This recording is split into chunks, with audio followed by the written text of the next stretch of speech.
عورتوں نے رسول اللہ صلی اللہ علیہ وآلہ وسلم سے کہا کہ آپ صلی اللہ علیہ وآلہ وسلم سے فائدہ اٹھانے میں مرد ہم سے آگے بڑھ گئے ہیں، اس لیے آپ اپنی طرف سے ہمارے واعظ کے لیے بھی کوئی دن خاص فرما دیں۔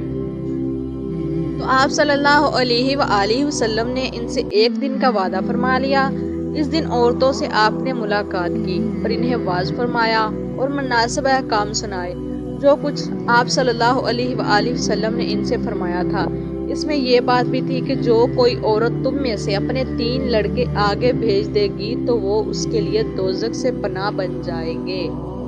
اس پر ایک عورت نے کہا کہ اگر 2 بچے بھیج دیں؟ آپ صلی اللہ علیہ وآلہ وسلم نے فرمایا ہاں، اور 2 کا بھی یہ حکم ہے۔ صحیح بخاری حدیث نمبر 101۔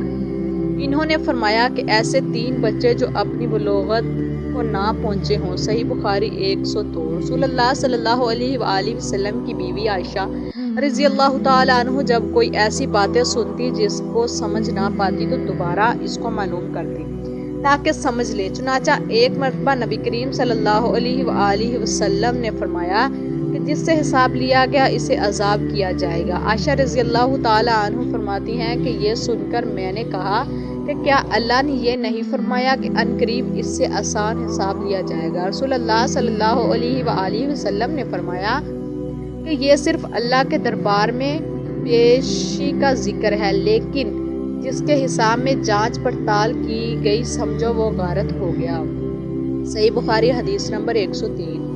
انہوں نے عمور بن سعد ولی بن دینہ سے جب وہ مکہ میں ابن زبیر سے لڑنے کے لیے فوجیں بھیج رہے تھے کہا کہ اے امیر، مجھے آپ اجازت دے تو میں وہ حدیث آپ سے بیان کر دوں جو رسول اللہ صلی اللہ علیہ وآلہ وسلم نے فتح مکہ کے دوسرے دن ارشاد فرمائی تھی۔ اس حدیث کو میرے دونوں کانوں نے سنا اور میرے دل نے اسے یاد رکھا ہے۔ اور جب رسول اللہ صلی اللہ علیہ وآلہ وسلم یہ حدیث فرما رہے تھے تو میری آنکھیں آپ صلی اللہ علیہ وآلہ وسلم کو دیکھ رہی تھی۔ آپ صلی اللہ علیہ وآلہ وسلم نے پہلے اللہ کی حمد و ثنا بیان کی، پھر فرمایا کہ مکہ کو اللہ نے حرام کیا ہے، آدمیوں نے حرام نہیں کیا۔ تو سن لو کہ کسی شخص کے لیے جو اللہ پر اور یوم آخرت پر ایمان رکھتا ہو جائز نہیں کہ مکہ میں خون ریزی کرے یا اس کا کوئی پیڑ کاٹے۔ پھر اگر کوئی اللہ کے رسول کے لڑنے کی وجہ سے اس کا جواز نکالے تو اس سے کہہ دو اللہ نے اپنے رسول صلی اللہ علیہ وآلہ وسلم کے لیے اجازت دی تھی، تمہارے لیے نہیں دی، اور مجھے بھی دن کے کچھ لمحوں کے لیے اجازت ملی تھی، آج اس کی حرمت لوٹ آئی جس کل تھی، اور حاضر غارب یہ بات پہنچا دی۔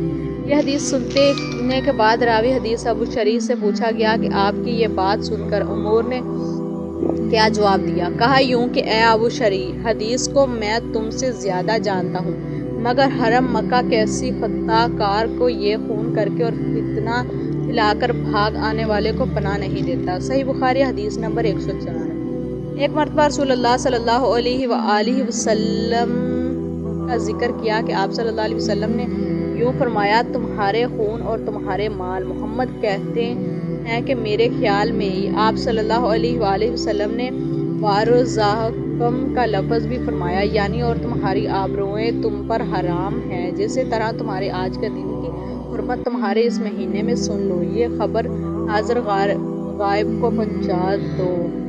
اور محمد راوی حدیث کہتے تھے کہ رسول اللہ صلی اللہ علیہ وآلہ وسلم نے سچ فرمایا۔ پھر دوبارہ فرمایا کہ کیا میں نے اللہ کا یہ حکم تمہیں نہیں پہنچا دیا؟ صحیح بخاری حدیث نمبر 105۔